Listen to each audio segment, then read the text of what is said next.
Okay, thank you, and thanks to everybody else for attending. It's an honor to be invited, and I'm flattered that you're all here. It's 8 o'clock here in Philly for me, so this is kind of late, for an aging guy like me. Anyway, the what I'm going to do tonight is I'm going to say a little bit about how I came to write. The Enchantments of Mammon, and also how I came to be interested in the book that I'm writing now about automation.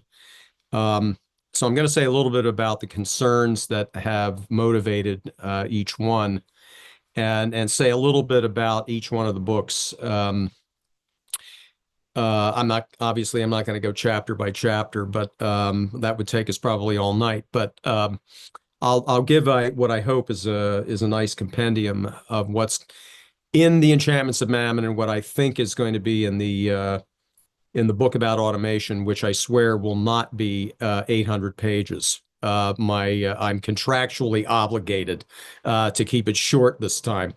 So I will.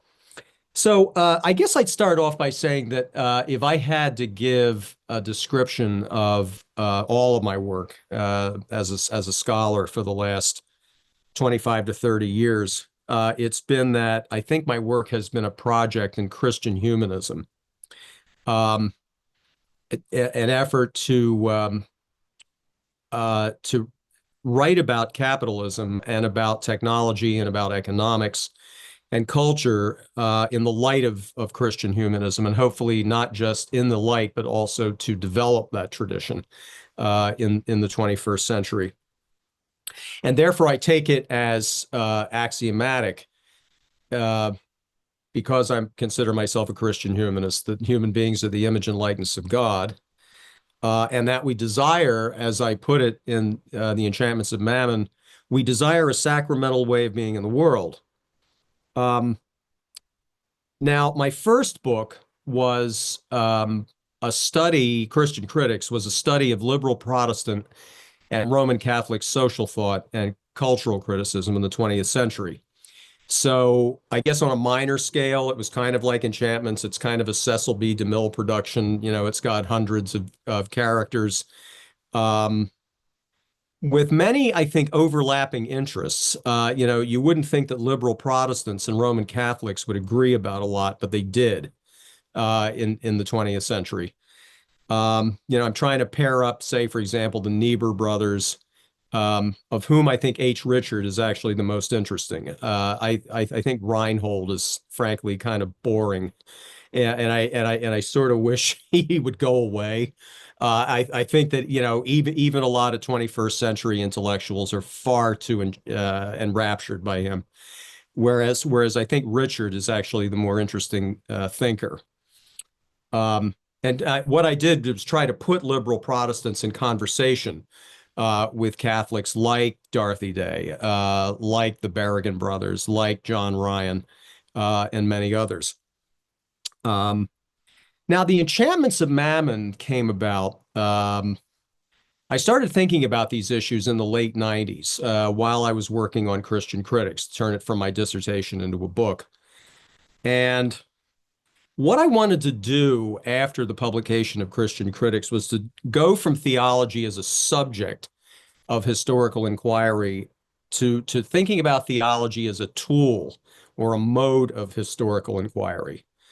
And one of the things that I wanted to avoid when I did this was to try to avoid what's sometimes known as providentialism in history. This seems, I think, to be hope I don't offend anybody. This seems to be a Protestant affliction, a Protestant malady, this providentialism, where we're searching what is God doing in history.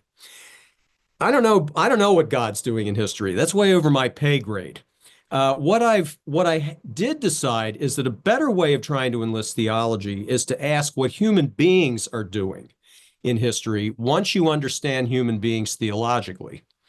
So we can abandon the whole fruitless quest of trying to figure out what the Almighty is trying to do in history. But I do think that it's possible to illuminate what we're doing in history if we if we understand ourselves in the light of a certain kind of theological anthropology.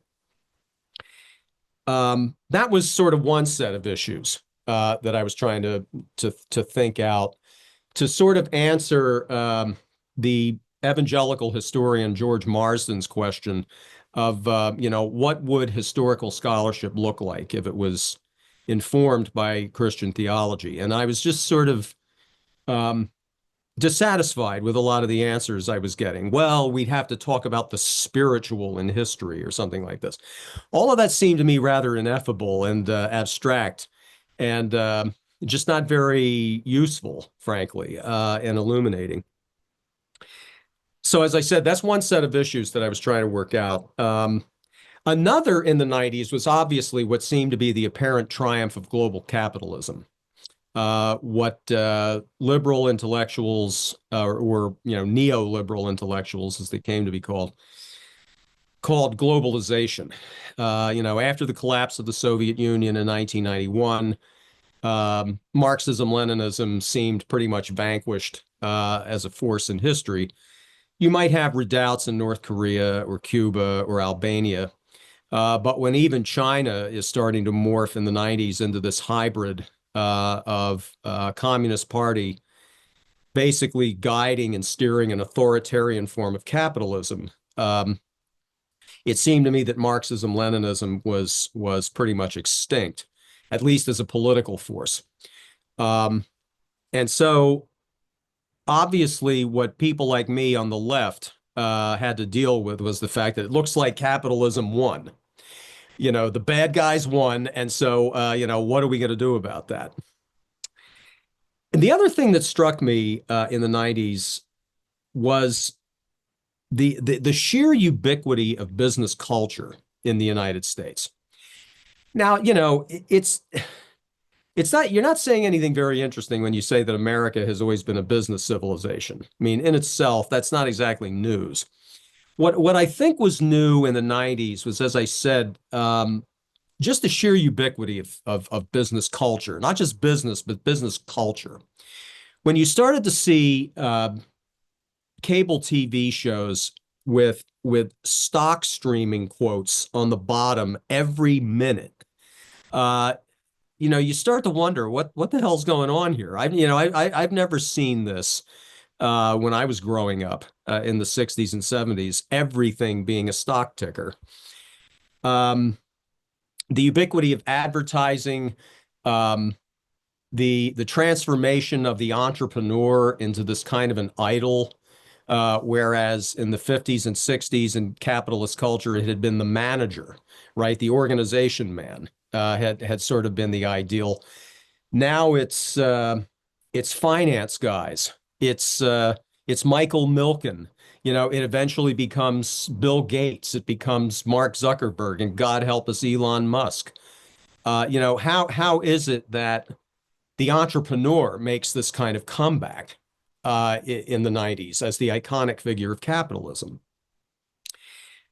What also is rising in the 90s, of course, is what we've all come to know as neoliberalism, as a moral economy, not just as a political economy.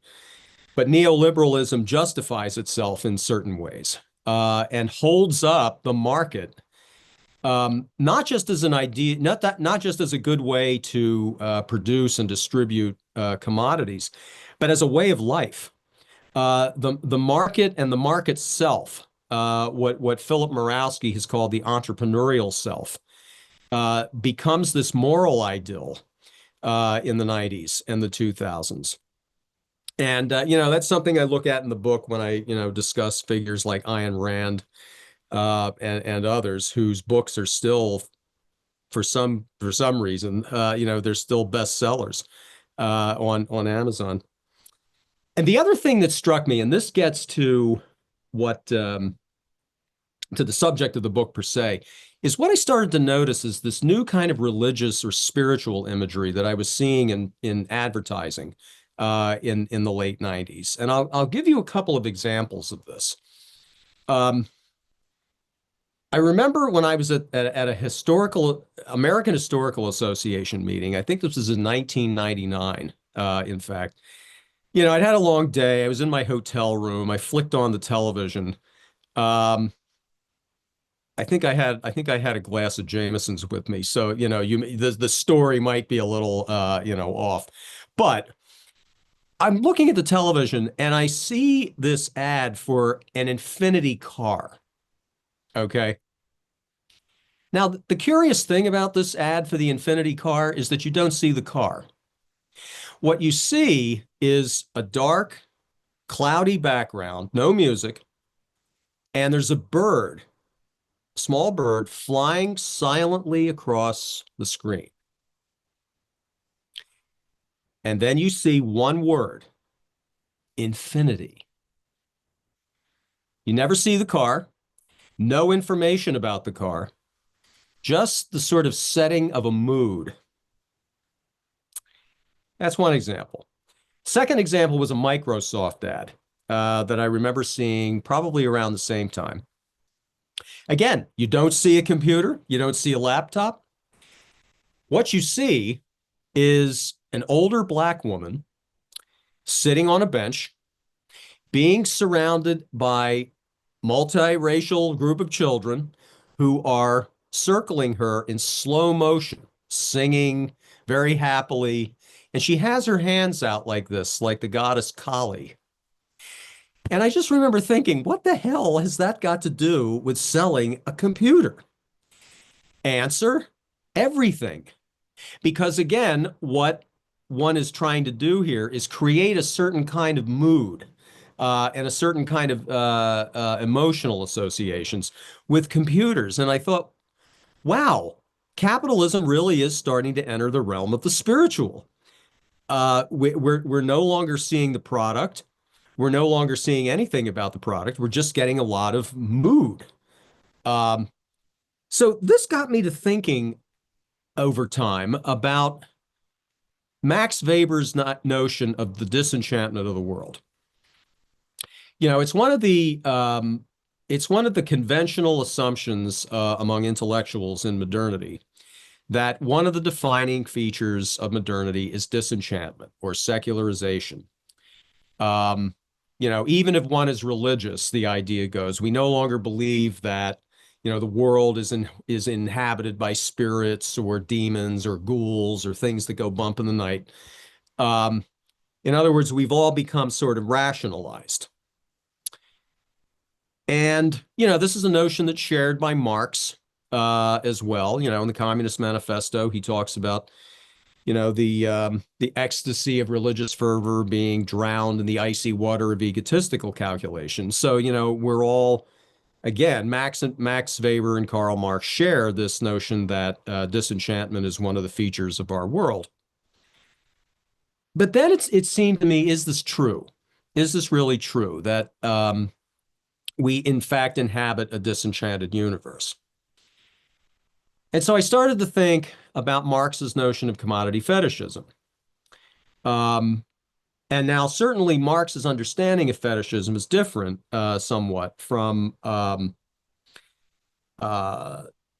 sort of fetishism that we would think about.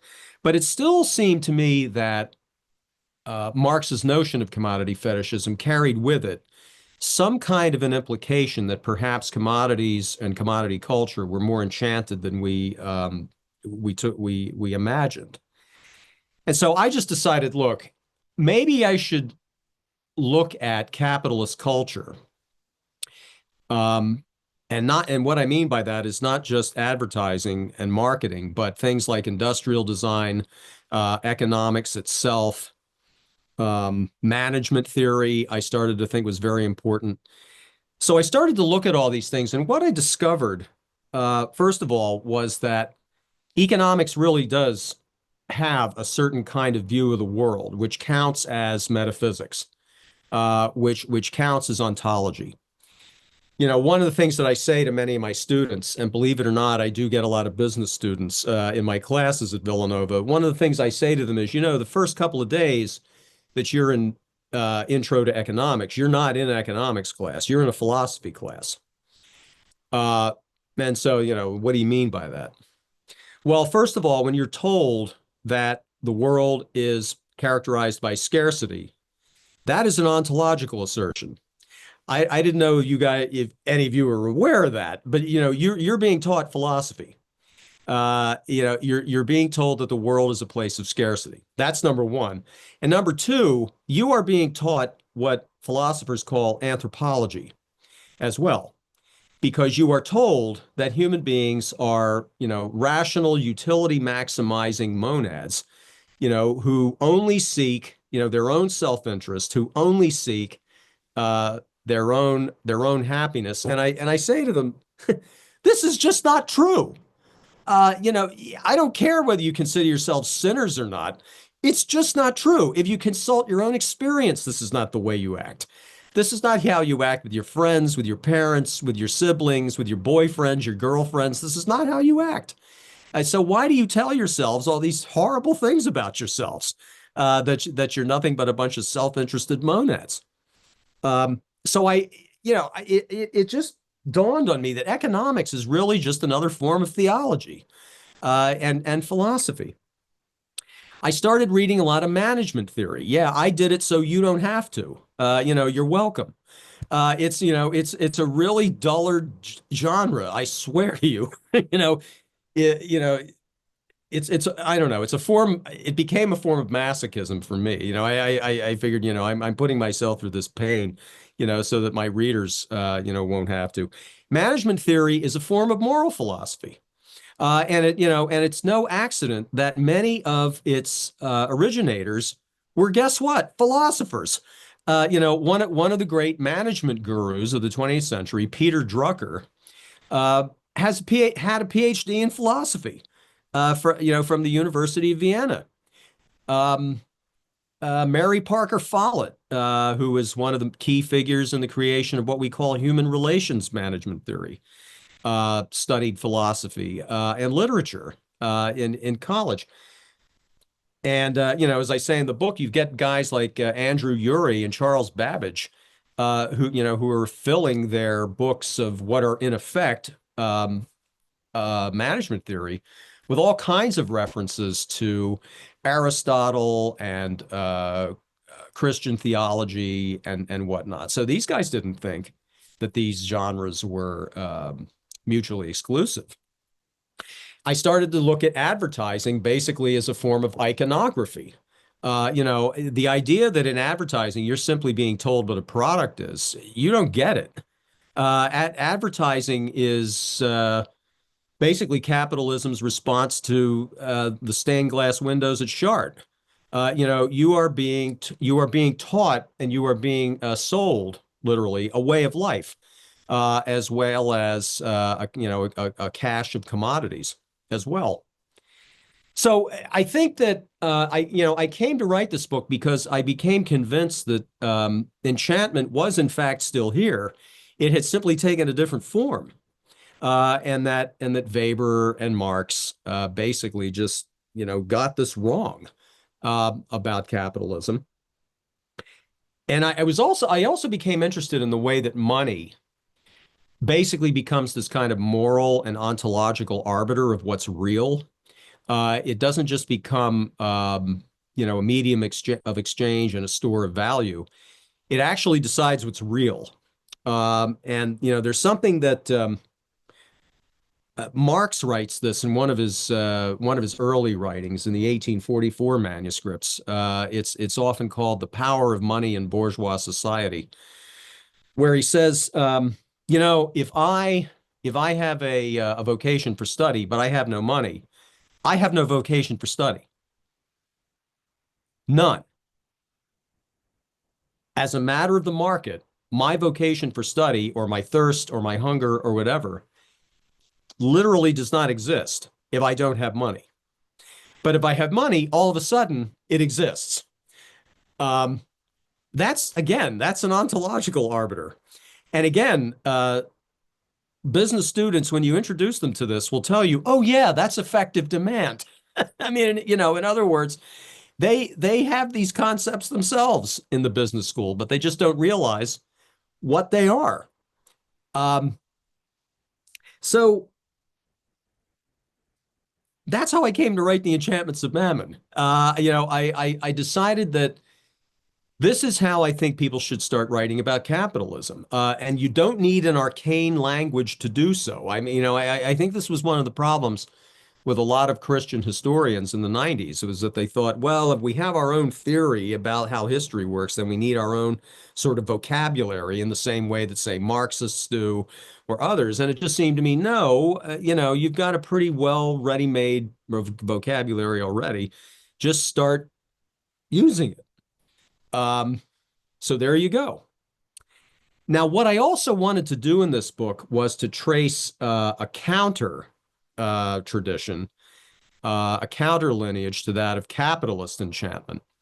And that lineage, I eventually decided that I would call romantic with a capital R. Mainly because it seemed to me that I was very convinced by the argument of a prominent literary scholar, M.H. Abrams, who makes this argument in a book entitled Natural Supernaturalism. It's from the early 70s, I think. And Abrams makes this argument that one of the things that you have to understand about romanticism is that it is a sort of a modern form of the sacramental imagination of the Middle Ages. Now, he doesn't quite put it that way, but it seemed to me that that was the implication. That what a lot of romantic poets and novelists and thinkers were trying to do was preserve something of that Catholic sacramental imagination in what you might call some kind of quasi-Christian or post-Christian, or maybe even, when I get to somebody like Gerard Manley Hopkins, a kind of modern Christian idiom. And so what the book basically does is tell the story of capitalist enchantment and its counter alternative, romanticism. So when reviewers said, basically you've got two, possibly three books in this book, they're not wrong. I guess I could have broken this up into two or three books, but I just decided not to. It seemed to me that sort of putting them against each other, pitting them against each other in a way was the right thing to do. So basically, I trace the development of capitalist enchantment from its inception in the Protestant Reformation. I do think that Max Weber gets that right, substantially in the Protestant ethic and the spirit of capitalism. And I trace it through developments like what was called the Christian political economy of the late 19th or the late 18th and early 19th centuries. Figures like Thomas Malthus, Thomas Chalmers, all of whom I think bear responsibility for atrocities like the Irish famine, and why it was so horrible. I look at the whole history of management theory from Andrew Urey, who I'm going to be talking about a little bit later in connection with automation. Andrew Urey and Charles Babbage, all the way through Peter Drucker, and more recent forms of management theory in the 60s and 70s. Now, when you get to the United States, it gets, that's just in Europe is where the book starts. And, eventually I cross the pond and deal with our friends, the Calvinists, the Puritans in New England, who I think really are villains. The American historiography has gone through phases about the Puritans. V.L. Parrington in the 20s thought they were horrible, and then Perry Miller comes along and thought, no, they're heroes, they're really wonderful, and all this. I don't think so. I'm sort of back to V.L. Parrington. The Puritans were terrible. They were awful, and they come in for a drubbing in this book, as do the evangelicals. Any of you who've read my book know that the evangelicals come in for a real beating, and evangelical historians have gotten on my back about this. They're wrong. I think the evangelical political economy is thoroughly a form of capitalist enchantment, as is Mormonism. One of the most fascinating things for me to learn when I was researching this book was the early history of Mormonism. And just how gilded early Mormonism was. If you think Mormonism is represented by Mitt Romney, man, you don't get it. You ought to go back and read Brigham Young and some of the earlier Mormon writers, and especially the Book of Mormon itself. Early Mormon theology and religious culture is steeped literally in gold. The belief that the earliest God was in fact a man, who was an accumulator of gold. Um, it's just a fascinating early religion, and it is thoroughly, thoroughly bound up with capital accumulation and goods accumulation. It's shocking, really. Um, and I think, but though I think though evangelicalism and Mormonism do set the stage for figures like John Rockefeller, who the good Baptist capitalist who famously said that God gave me my money. Um, well, I guess if God gave you your money, nobody can take it away, right? Um, and Andrew Carnegie, and I even think the populists were basically capitalists at heart. There, I'm going against, sort of a strain of historiography for the last 20 to 30 years, which has seen the populists as these, you know, um, there was first a set of historians in the 50s represented by Richard Hofstadter, who thought that the populists were basically just a bunch of weed chewing hicks. This is, Hofstadter and the New York intellectuals thought that, anybody outside Manhattan was a weed chewing hick. But so then you got this historiography represented by people like Lawrence Goodwin and Christopher Lasch, who was one of my heroes, when I was coming up, who were saying, no, the populists were anti-modern, the populists were wonderful, the populists were. I'm not buying it. I think the populists really at heart were capitalists, and I mean capitalists who are better than John D. Rockefeller, but not still capitalists, right? And the rest of the book is taken up with the things like the machine age of the 30s. I look at figures like Henry Ford, like Walt Disney. If you like Disney, you're not going to like what I write about him in this book. Walt Disney not only was a union buster, he broke the cartoonist union in 1940, but sort of the stories he tells are basically about machine enchantment. I think that when you look at a film like Fantasia, for example, which on one level is a wonderful film, on another level, it's so thoroughly soaked in ideology that you know guys like me just can't look at it with fresh eyes anymore. This is what studying history does to you. Um, and then what I think is really the corporate appropriation of Romanticism in the 1960s, um, by figures like eventually Steve Jobs, the conquest of cool, how it is that hippie culture and counterculture got absorbed by capitalist culture, where capitalism is cool now. Entrepreneurialism is cool. Disruption is cool. Upending people's lives through technology is cool. All that. But there's also a tradition of romanticism that I think begins in 17th century England with Gerard Winstanley and the Diggers.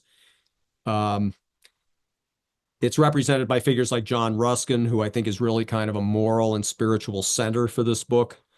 Um, the arts and crafts movement in both Britain and the United States at the turn of the 20th century, which I do think influenced figures like Dorothy Day and Lewis Mumford and other who are basically heroes of the book, all the way through to the 1960s and figures like Theodore Roszak. And whose making of the counterculture is still, I think, one of the best books, both about and by the 60s. So I end the Enchantments of Mammon on what I think is probably a note of hope, but not optimism. Um, I finished the book, and I'd say the final draft right after the election of Donald Trump. And then I had to, I had to send it off, and I had to make a few changes, but basically it was finished by the election of Donald Trump. So I do have a few things to say about him, at least in 2016. And yeah, so that's the Enchantments of Mammon. Now, the book that I'm writing now is about automation, and it's also somewhat about AI, as it's called, artificial intelligence.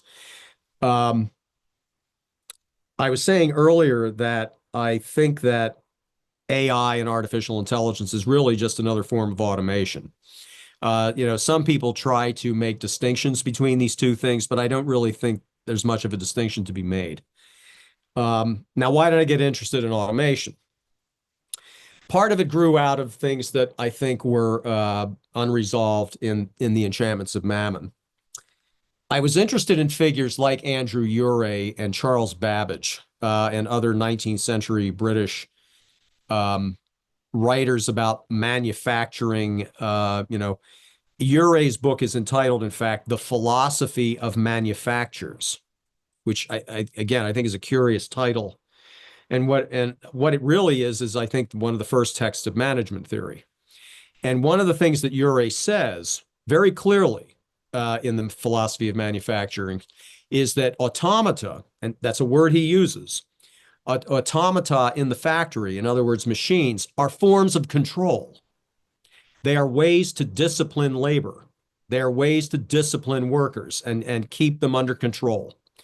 So this suggested to me that mechanization or automation is at least as much about controlling people as much as it is about productivity, and as much as it is about lowering costs, which is often the standard sort of argument that's given for mechanizing or automating. Well, we're going to cheapen goods and we're going to reduce the need for labor.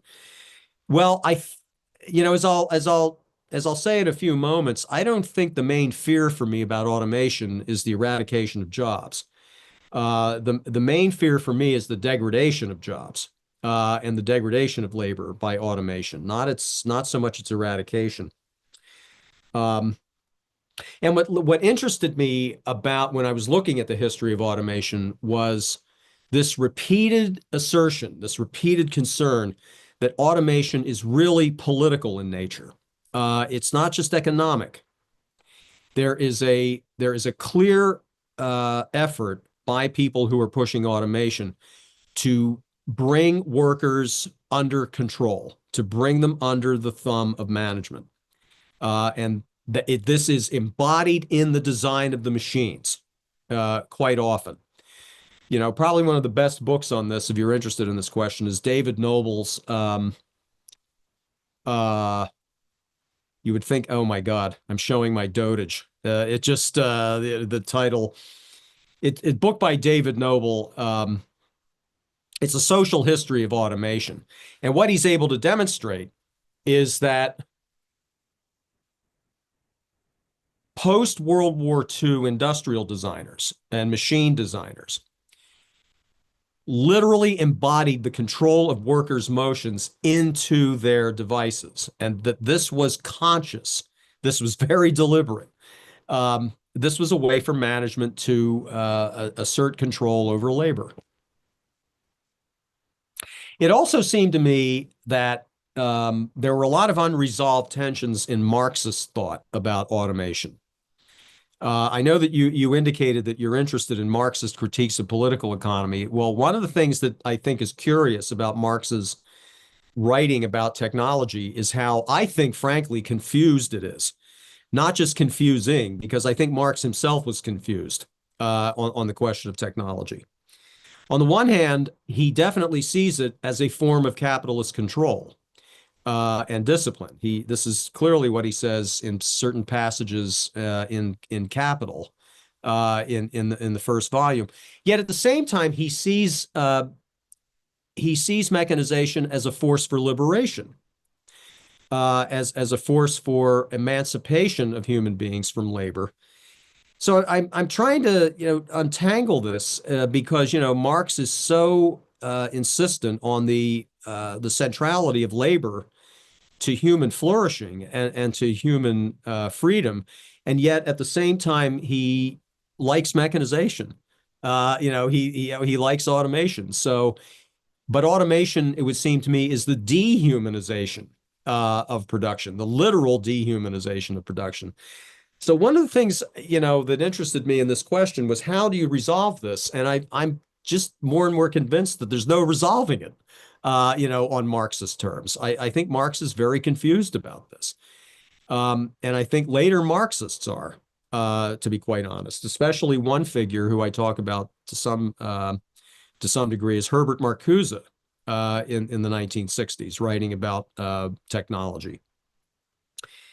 There was also in the 2010s an increased amount of interest in automation on the left, especially around magazines like Jacobin and others who were really, really enthusiastic about the prospect of robotics.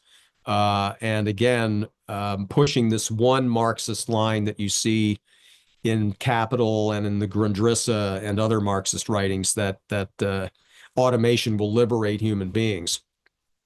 And of course, there's the recent mania, and I do think it's mania about artificial intelligence, which a lot of what I'm reading about artificial intelligence strikes me, frankly, as hype. I'm not one of those who's convinced that we're going to be able to create machines that can outthink us and control us. I think the one of the big fears is not for me that machines will control us, but that the designers of machines will control us. This is what I think. This to me is the real source of the fear. The other thing that bothers me about a lot of this AI talk is the way in which very intelligent people will surrender their agency, in the face of AI. One of the things that really depresses me about a lot of my fellow academics lately is the way in which we're all basically throwing up the white flag about chatbot GPT. Oh, well, you can't fight it, so we might as well, how can we use it and incorporate it? No, this is not how you should be thinking about this. It seems to me that this is a way, once again, of talking about technology in terms of inevitability. As soon as you accept the rhetoric of inevitability, it seems to me you've given up your political agency. So, you might as well farm out your future to Silicon Valley, which it seems to me is what a lot of very intelligent people are doing lately. And I hope this book is kind of a salvo against that sort of thing. I don't know if I'd call myself a neo-Luddite. I don't think I'm quite there. But man, I'm getting there. When I look at that absolute freak, Elon Musk, and what he's been doing. The fact that guys like him who have the social skills of an 8-year-old, is actually, going to be deciding my future. I don't think so. Not if I have anything to do with it.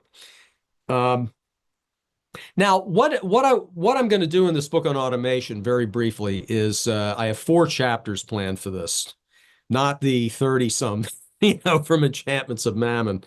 The first one is going to be something of a theological excursus on the fact that so what I want to do here is I want to take Lewis Mumford and basically make him theological. Now, I don't know how familiar, any of you might be with the work of Lewis Mumford, but I think he's a central figure in the 20th century study of technology and also of cities.